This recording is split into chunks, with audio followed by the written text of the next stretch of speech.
Takže vítajte v našich videách. Budeme dneska hovoriť o práci s nožom.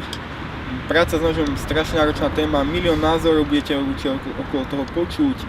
Najlepšie je naozaj vyskúšať si, zažiť naozaj to, že brániť sa proti nožu, veľmi náročná, šialená vec. Prvé, čo možno také poviem dneska o tých nožoch, tak je vlastne aký nôž si vybrať na ten tréning. Tak ja vám odporúčam, preferujem takýto nejaký kovový nôž, radšej nejaký masívnejší, bude sa vám na ňom lepšie pracovať, budete ho lepšie páčiť, budete ho lepšie pociťovať.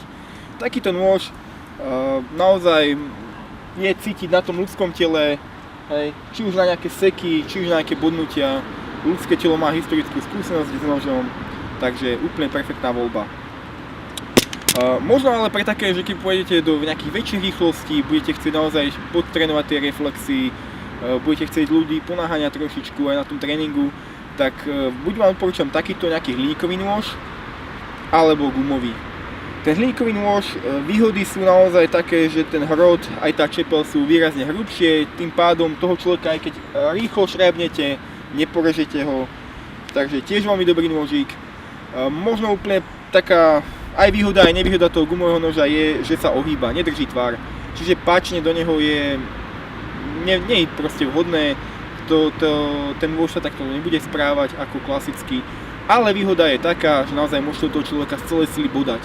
Ak sa potom naozaj nebojíte ísť do toho naozaj naplno, tak s týmto nožom tiež viete potrénovať celkom pekne toho človeka, robiť rôzne zdvojené útoky, môže to byť celkom fajn. Možno sa vám to zdá jednoduché, ale aj ako držať nôž. Takže ukážem vám také základné úchopy. Prvý základný úchop je úchop kladívkový. Hej. Veľmi jednoduchý úchop, myslím si, že každý ho pozná. Ak má váš nôž možno nejaké na záštite priestory na to, kde oprieť palec, kde oprieť prst, kľudne to používajte, hej. Je to tam predsa na to. Druhá varianta takého úchopu je reverzový úchop. Hej. Zase nič zložité, nič náročné, veľmi jednoduché veci. Ten reverzový úchop má svoje výhody, má svoje nevýhody. Hej, je to menší dosah, ale zase môžete tú zbraň lepšie schovať, lepšie sa na ňu oprieť. Ak by ste mali nôž, ktorý napríklad je bez záštity, hej, nie je takých veľa, ale sú také, tak robte takú vec, že si ten nôž, alebo teda jeho rukoveď, zatlačte do dlane a uchopíte. Samozrejme sú všelijaké také noži, dneska pôjdete do army shopu a máte všelijaké kosáky, všelijaké zaujímavé tvary, vyzerá to krásne. Také nože väčšinou ľudia buď pri sebe nenosia, alebo proste s nimi aj nevedia narábať, takže by som sa tomuto nejako veľmi nevenoval. Klasický nôž, ktorý viete nájsť doma, ktorý proste má každý zálesák, každý poriadny chlap. Toto je pomerne veľký nôž, je veľký, pretože je tréningový. Budete pravdepodobne sa stretávať, alebo aj pri tom tréningu, že tí ľudia majú veľké takéto naozaj mašiny, hej, kusy železa. Je dobré si zohnať nejaký tréningový nôž, ktorý bude aj trochu menší. Keď tak Čína kúpite za 10 €, za 5, nejaký maličký, vstúpite si ho a môžete si napríklad trénovať aj otváranie, schovávanie do vrecka, vyťahovanie, pretože to je pomerne dôležitá vec, že je pekné, že človek má pri sebe nôž, keď ho aj tak nevie vyťahnuť.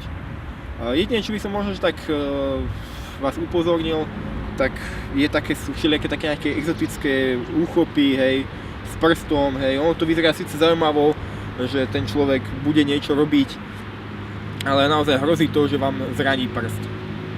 Teraz vám ukážem také prípravné cvičenie na to, aby ste si vyslobodili vlastnú ruku, keď vám ju niekto chytí. Ak máte v ruke nôž a niekto vám ju proste chytí. Ono to vychádza z takej prirodzenosti človeka.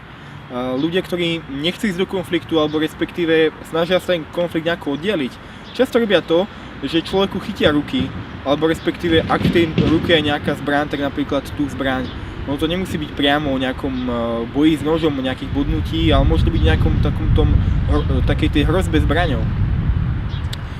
Ľudia vám tú ruku chytia, no a v podstate prípravné cvičenie spočíva v tom, že ja si tú ruku potrebujem oslobodiť. Hej? Čiže budem pracovať na tom človeku buď s nejakým sekom, alebo s nejakým bodnutím.